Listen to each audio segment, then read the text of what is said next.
بسم اللہ الرحمن الرحیم۔ السلام علیکم، میرا نام مویا جعفری ہے۔ آپ کو اپنے بلاگ میں خوش آمدید کہتے ہیں۔ چینل کو سبسکرائب کیجئے، ویڈیو کو لائک اور شیئر کریں اگر آپ کو پسند آئے۔ اور کچھ دنوں کے بعد آپ سے ملاقات ہو رہی ہے۔ معذرت، دراصل مجھے ہسپتال ڈاکٹر کو دکھانے جانا پڑا تھا کیونکہ ذاکر نائک صاحب جیسا کہ آپ جانتے ہیں بہت بڑے عالم ہیں۔ انہوں نے کہا تھا کہ اگر 20 منٹ تک کسی خاتون کو ٹی وی پر دیکھ کر میرے دل میں ہلچل پیدا نہ ہو تو مجھے ڈاکٹر کو دکھانا چاہیے، تو اسی معاملے پر گیا تھا۔ خیر،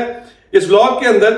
آپ کے ساتھ کچھ باتوں پر انتہائی اہم ڈیولپمنٹس ہیں، اس پر بات کرنی ضروری تھی، اس لیے سوچا کہ اپنا سنڈے بھی جو ہے اس کو ذرا سائڈ پہ لگا کے آپ لوگوں کو بتا دیا جائے۔ سب سے پہلا خبر تو یہ ہے کہ سب اچھا نہیں ہے جو آپ کو بتایا جا رہا ہے ہر جانب سے۔ پاکستان کی ریاست کیا کرنے کے بارے میں سوچ رہی ہے، اور اگر ان کے راستے میں کوئی رکاوٹ بنی تو وہ کون سا بہت بڑا سٹیپ ہے جو وہ لینے کے بارے میں بھی سوچ رہے ہیں، اس بارے میں آپ کو بتائیں گے۔ منصور علی شاہ صاحب سے ان کو بہت زیادہ خطرات ہیں، وہ خطرات کیا ہیں کہ وہ کیا کیا کر سکتے ہیں، اور منصور علی شاہ صاحب کا ارادہ کیا ہے، اس بارے میں بتائیں گے۔ اور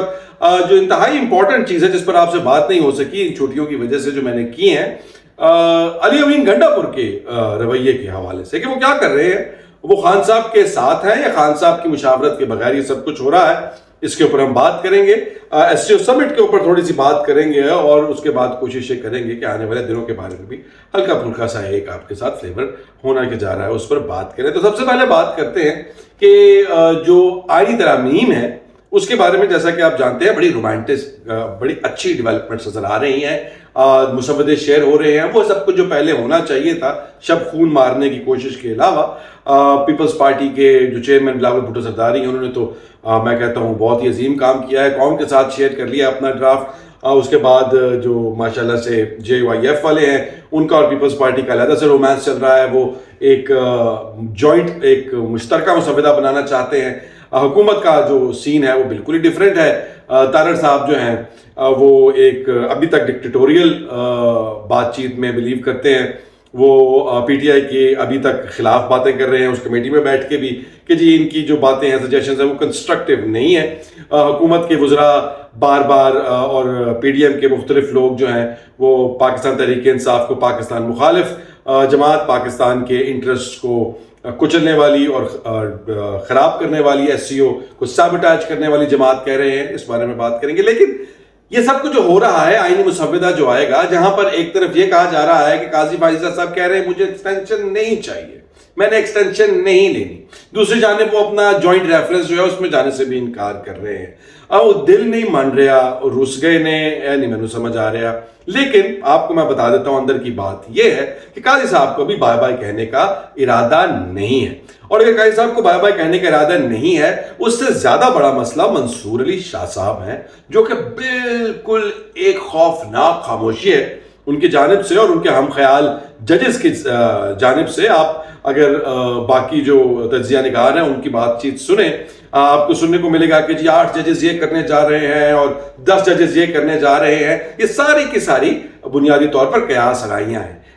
ان کی طرف سے ابھی تک کوئی کلیئر کٹ یا ایون ہنٹنگ بات بھی نہیں آئی کہ اگر وہ سب کچھ ہوا، اگر سپریم کورٹ کو انڈرمائن کیا گیا اور کانسٹیٹیوشنل عدالت آئینی عدالت بنائی گئی اور اس کو سپریم کورٹ کا باپ بنا کر بٹھایا گیا، تو یہ تمام ججز کیا کریں گے؟ اور یہی جاننا چاہتی ہے پاکستان کی ریاست، اور اسی لیے وہ یہ تمام حرکتیں کر رہی ہے کہ یہ 25 تاریخ سے پہلے پہلے ہو جائے، ورنہ 25 تاریخ کے اوپر اللہ معاف کرے کوئی بم تو نہیں گر جانا، یہ آئینی ترامیم آگے بھی جا سکتی ہیں۔ اور اگر وہ تمام چیزیں جو حکومت یہ ریاست کرنا چاہ رہی ہے، کبھی لوگوں کے گھروں میں چھاپے مار کر، ان کی ماؤں بہنوں بیٹیوں کو اٹھا کر، ان کے ملازمین کو زد و کوب کر کے ماؤں کو جو ہے وہ مارا پیٹا جا رہا ہے، لیکن کوشش پوری کی جا رہی ہے کہ اتنی زیادہ محنت، میں تو کہتا ہوں کہ کنسنسس بلڈنگ کے لیے اتنی محنت بہت کم کی گئی ہے پاکستان کی تاریخ میں، ہم سب کو سیکھنا چاہیے۔ اور وہ سب کچھ اگر کامیاب نہ ہوا اور منصور علی شاہ صاحب پاکستان کے چیف جسٹس بن گئے اور آئینی عدالت کا قیام بھی اس طرح سے نہ ہو سکا جس طرح سے چاہا جا رہا ہے، تو پھر جو کوارٹرز ہیں ان میں ہم تک یہ خبر پہنچی ہے کہ ایمرجنسی لگانے کے بارے میں سوچا جا رہا ہے بہت سیریسلی۔ ویسے تو یہ انتہائی عجیب و غریب بات لگتی ہے ایک اتنی بڑی بین الاقوامی کانفرنس کے بعد اتنا ڈراسٹک میجر، لیکن وہ ڈراسٹک میجر میں آپ کو بتا دیتا ہوں کہ ضروری کیوں ہے، کیونکہ وہ لوگ جنہوں نے یہ قدم اٹھانا ہے، ایمرجنسی لگانی ہے، وہ اس پر بالکل کوئی کمپرومائز کرنے کو تیار نہیں کہ یہی حکومت IMF کا یہ پروگرام جو ہے 3 سال والا یہ پورا کرے گی. وہ اس چیز پر قطعاً کمپرومائز کرنے کے موڈ میں نہیں ہے کہ یہی حکومت جو ہے ان کی جو ریفارم ایجنڈا ہے SIFC کا اور باقی تمام چیزیں جو اس وقت ایک راستہ بنایا جا رہا ہے. وہ کہتے ہیں نا کہ یہ جو دیوار سے لگ جاتے ہیں چلتے ہوئے لوگ،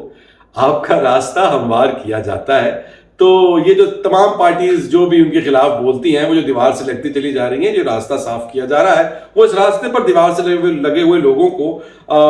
واپس آنے کی اجازت نہیں دینا چاہتے کسی بھی صورت. جس وجہ سے یہ ڈراسٹک میجر بھی اٹھانا پڑا تو اٹھایا جائے گا، کیونکہ منصور علی شاہ صاحب کے پاس یہ ایک سیدھا کیونکہ وہ اس بارے میں پہلے بھی اگر آپ ان کی کیس ہسٹریز اٹھائیں جو انہوں نے بات چیت کی ہے، کون کون سے کیسز کے اندر انہوں نے کون کون سا فیصلہ دیا ہے، تو آپ کو کوئی ڈسٹنکٹلی پرو عمران خان جج وہ نہیں نظر آتے. مگر وہ یہ چیز آپ کو ضرور ہنٹ مل جائے گا کہ جو پینڈنگ پڑی ہوئی ہیں عدالت میں درخواستیں 8 فروری کے الیکشنز کے حوالے سے، وہ ضرور ایڈریس کریں گے. اور اس کو جب ایڈریس کریں گے تو یہ 45 اور 47 فارم کا جو مسئلہ ہے یہ پھر حقیقی طور پر سامنے آ جائے گا، اور اس کا کٹا کٹی جسے پنجابی میں کہتے ہیں وہ نکل آئے گا. اور وہ یقیناً کٹا ایسا ہے جو حکومت کو پسند نہیں ہے، وہ انتہائی غصے میں ہے، اس کی نتنوں سے دھواں نکل رہا ہے اور وہ ان کا جو تخت ہے اس کو اپنے سینگوں سے الٹا ہی دے گا. اس لیے وہ سب کچھ روکنے کے لیے، ابھی یہ کنفرم نہیں ہے مگر وہ کوئی چانس نہیں لینا چاہتے. اس لیے اگر ایسا کچھ ہوا، منصور علی شاہ صاحب بنے اور کوئی بھی معاملہ ان کی مرضی کے ریاست کے خلاف ہوا تو ایمرجنسی کے کارڈز ٹیبل پر رکھ دیے گئے ہیں. یہ خبر آپ کے ساتھ شیئر کرنی تھی کہ سب اچھا اور ہنکی ڈوری اور رینبوز اینڈ بٹر فلائز سچویشن نہیں ہے. بات لے آتے ہیں علی امین گنڈا پور کی جانب. 2 سکولز آف تھاٹ آپ کو نظر آ رہے ہیں. کچھ لوگ کہتے ہیں کہ علی امین گنڈا پور نے خان صاحب کو بیک سٹیپ کر دیا ہے، خان صاحب کے ساتھ کسی کا کوئی رابطہ نہیں ہے. علی امین گنڈا پور تک یہ بات قطعاً نہیں پہنچ پا رہی ہے کہ خان صاحب کیا چاہتے ہیں. انہوں نے وہ احتجاج جو ہے اپنی مرضی سے ختم کیا، انہوں نے قوم کو دھوکہ دیا اور اب وہ کمپرومائزڈ ہیں. دوسرے لوگ یہ کہتے ہیں، خبریں بھی آئیں اس وقت کہ گنڈا پور صاحب کا خان صاحب سے رابطہ کروایا گیا اور ان تک خان صاحب کی بات چیت پہنچ رہی ہے اور وہ جو سب کچھ کر رہے ہیں وہ خان صاحب کی مرضی سے کر رہے ہیں. اس کو پہلے منطقی طور پر اور پھر خبروں کے جو ہمارے پاس ہیں اس حساب سے اینالائز کر لیتے ہیں. منطقی طور پر علی امین گنڈا پور نہ تو کوئی جدی پشتی بہت بڑے اس طرح کے کانسٹیچوئنسی پولیٹیشین ہے کہ جن کی سیٹ کسی سیاسی پارٹی کی مرہون منت نہ ہو. علی امین گنڈا پور اگر خان صاحب کے ساتھ دغا کرتے ہیں تو وہ کتنے الیکشنز خان صاحب کے بغیر وہ بھی KPK کے اندر جیت لیں گے، یہ وہ بھی جانتے ہیں بہت اچھی طرح سے کہ ان کی سیاست کو فل سٹاپ لگ جائے گا جس دن خان صاحب 18 تاریخ کو، اتنی دور تو نہیں کہ 4 دن کی چاندنی کے لیے ہمیشہ کی اندھیری رات جو ہے وہ علی امین گنڈا پور اپنے گلے میں ڈال لیں. تو میرا خیال یہ ہے منطقی طور پر پہلے کہ یہ سب کچھ جو وہ کر رہے ہیں، اور اگر آپ دیکھیں تو وہ سب کچھ خان صاحب کی کوئی کسی قسم کی کوئی لوز ایک انسٹرکشنل فریم ورک آپ کہہ لیں، اسپیسیفک نہ صحیح کہ ان کی ساز باز یا ان کی آشیرواد کے ساتھ یہ ہو رہا ہے. اور اگر ہو بھی رہا ہے ان کی آشیرواد کے ساتھ تو ایسا کیا ہو گیا ہے کہ علی امین گنڈا پور ایک ویلن ہے. اس پہ بات کریں گے لیکن وہ کل کریں گے ورنہ یہ ولاگ کافی لمبا ہو جائے گا. اور دوسری جانب سے اگر آپ خبروں کے حوالے سے بات دیکھیں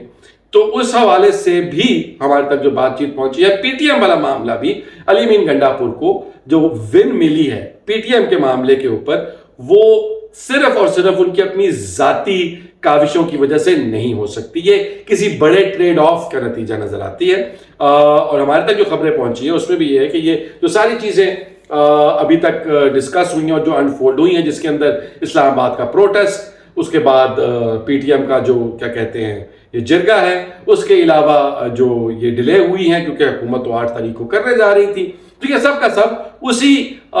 جیل نیگوسیشن پیکج کا حصہ ہے جو کہ مبینہ طور پر علی امین گنڈا پور، عمران خان اور پاکستان کی ریاست کے بیچ میں کچھ بات چیت ہوئی ہے. مگر اس سب کے ساتھ پھر بڑا سوال لوگ یہ پوچھتے ہیں کہ اگر بات چیت ہو گئی ہے اور 25 تاریخ کو سے پہلے آئینی ترامیم نہیں ہو رہی تو پھر پاکستان تحریک انصاف نے 15 تاریخ کا احتجاج کی کال کیوں دی؟ اگر ان کی بات چیت ہی ہو گئی ہے تو اس کی 2 وجوہات ہو سکتی ہیں. ایک تو یہ کہ بات چیت نہیں ہو، سمپل از دیٹ. دوسری وجہ یہ ہے کہ بات چیت اگر ہو بھی گئی ہے تو آپ اپنی بات چیت پوری دنیا کے اندر جتنے بھی سمجھدار لوگ پاکستان کی یا کسی اور ملک کی تاریخ جانتے ہیں تو نیگوسیشن ٹیبل پر لانے کے لیے بھی پریشر بلڈ کیا جاتا ہے اور اس پریشر کو مینٹین کرنے کے لیے بھی اپنی فورس جو ہے اس کو یوز کیا جاتا ہے. تو پروبیبلی پاکستان تحریک انصاف کا یہ ایک ڈبل ایج سورڈ یا آپ کہہ لیں دو دھاری تلوار جو ہے اس کے ساتھ چل رہے ہیں, کیونکہ پاکستانی تحریک انصاف اور عمران خان یہ بات بہت اچھے سے جانتے ہیں کہ ریسنٹ ٹائمز میں خان صاحب کے ساتھ 2 دفعہ اسٹیبلشمنٹ اس طرح کے چھوٹے مذاکرات کر کے مکر چکی ہے اور خان صاحب اس بات کو ٹویٹ بھی کر چکے ہیں. تو اس دفعہ وہ کوئی چانس نہیں لینا چاہتے, وہ اپنی جو ہے اسٹریٹ پاور اس کو ریلیکس نہیں کرنا چاہتے کہ وہ سمجھیں کہ ہاں جی سب کچھ طے ہو گیا ہے اور سب کچھ ٹھیک ٹھاک ہے اور خان صاحب اب جو ہے بات چیت طے ہو گئی, خان صاحب باہر آ جائیں گے اور آئینی ترامیم اس طرح سے نہیں ہوں گی جس طرح سے حکومت چاہتی ہے اور قاضی فاضی صاحب بھی گھر چلے جائیں گے, اس لیے اب ہم لوگ جو ہیں وہ لمبی تان کے سو جائیں. اس لیے میرا جو ہم تک بات پہنچی ہے یہ ڈیسیژن لیا گیا ہے اور اسی وجہ سے پی ٹی آئی کے اندر بھی اس پر ڈویژنز ایگزسٹ کرتی ہیں. کچھ لوگ کہتے ہیں کہ ہونے چاہیے اور کچھ لوگ کہتے ہیں نہیں ہونے چاہیے. ایس سی او کی طرف آ جاتے ہیں, اس کے اوپر بات کر لیتے ہیں. شنگھائی کوآپریشن آرگنائزیشن پاکستان کے لیے ایک انتہائی کروشل اور ایک انتہائی بڑا فورم ہے جو کہ مستقبل میں آنے والے وقت میں, چونکہ پاکستان اب آپ اس کو صرف اور صرف ڈپلومیسی اور اکنامکس والی سائڈ پر مت دیکھیں, یہ ایک global platform anti waste alliance کے بھی بن کر ابھر رہا ہے. حالانکہ اس کے اندر بھارت بھی موجود ہے جو کہ اب وقت کے ساتھ ساتھ امریکہ کا زیادہ ایلائے نظر آتا ہے. اگر آپ لوگ 20 سال سے زیادہ عمر کے لوگ ہیں جو یہ دیکھ رہے ہیں تو آپ کو شاید یہ معلوم ہوگا کہ روس جو ہے ٹریڈیشنلی انڈیا کا سپر پاور ایلائے تھا, امریکہ اس کے خلاف تھا, تو یہ رشین بلاک میں تھے مگر انہوں نے اپنی سائڈ بدل لی ہے بڑے سلولی, گریجولی اور سمارٹلی. تو پاکستان, ایران, چائنا اور رشیا اینڈ ٹرکی یہ وہ بلاک ہے جو کہ فیوچر کے اندر بنتا ہوا نظر آتا ہے. اگر پاکستان اپنی دفاعی صلاحیت جو ہے وہ امریکہ کی دی ہوئی ویپنری سے آہستہ آہستہ دور کر لے اور دوسرے ملکوں کے ویپنز اور دوسرے ملکوں کے جہاز, آبدوزیں, ہیلی کاپٹر, ٹینک وغیرہ زیادہ ہو جائے, کیونکہ ابھی تو ہم لوگ ہاسٹیج ہیں, کیونکہ ہمارے تمام فائٹر جہاز, ہمارے سارا ملٹری ہارڈ ویئر امریکہ سے آتا ہے. اگر وہ ہمارے اسپیئر پارٹس بھی بند کر دیں تو ہم لوگ جنگ تو خیر بہت زیادہ اچھے طریقے سے نہ کر پائیں شاید. تو اس لیے انتہائی امپورٹنٹ پلیٹ فارم ہے پاکستان کے لیے. جو ساری اس میں کاوش ہے, Shehbaz Sharif I respect as a administrator, لیکن اس طرح کے فورمز کے اوپر شہباز شریف کچھ اچیو کر سکتے ہیں. ان کی پرسنالٹی کا کرزما کیا ہے, میں ان کو 10 میں سے 3 نمبر دوں گا, اور اس لیے مجھے یہ لگتا ہے کہ ہم لوگ شاید بہت اچھی چیزیں یہاں سے نہ کر سکیں. البتہ ایس آئی ایف سی کے اندر پاکستان کے جو ایس آئی ایف سی کے اور ممبرز ہیں پاکستان میں وہ کافی انٹرسٹنگ چیزیں کر سکتے ہیں پاکستان کے لیے. پی ٹی آئی کا جو احتجاج ہے اس کی کال کے مطابق جو ہے پاکستان کے انٹرسٹ کے خلاف ہے, نہیں ہے. یہ بات میں آپ کو اس چیز کے اوپر چھوڑ دیتا ہوں بتا کے پوری دنیا کے اندر ہر جگہ پر جہاں پر اپوزیشن ہوتی ہے اور گورنمنٹ ہوتی ہے, ڈکٹیٹرشپ نہیں ہوتی, جہاں ڈکٹیٹرشپ ہوتی ہے وہاں پر بھی ایسا ہوتا ہے. کسی بھی انٹرنیشنل ایونٹ کے اوپر جو لوگ ڈسینٹ کر رہے ہوتے ہیں, حکومت سے اختلاف کر رہے ہوتے ہیں, وہ اپنے موقف کو ایک بین الاقوامی سطح کے اوپر ہائی لائٹ کرنے کے لیے احتجاج ضرور کرتے ہیں, پیسفل پروٹیسٹ کرتے ہیں. اس احتجاج کی پروسیڈنگز کو سیبوٹاج یقینی طور پر نہیں کرتے, لیکن حکومت کو ایک خوف اور وہ پلیٹ میں رکھ کر وہ ون کبھی بھی نہیں دی جاتی. اور یہ ایک بزنس ایز یوزول ہے, اس کے اوپر کوئی نہ تو ملک دشمن ہے اور اس کے اوپر نہ کوئی اور جو ہے وہ پاکستان کو اور پاکستان کی ساکھ کو گرانے چلا ہے. یہ پالیٹکس کا ایک 101 ایک بنیادی سبق ہے. تو وہ لوگ جو بیٹھ کے ٹی وی کے اوپر آپ کو یہ بتا رہے ہیں کہ پی ٹی آئی پاکستان کے خلاف ہے اور پاکستان کے خلاف دہشت گرد تنظیم ہے جو یہودی لابی کے ساتھ بیٹھے ہوئے, خدا جانتا ہے کہ ان کے پاس کیا ثبوت ہیں, مگر اوور آل یہ ایک نارمل پریکٹس ہے. ایس سی او کی ڈیولپمنٹس کے ساتھ اور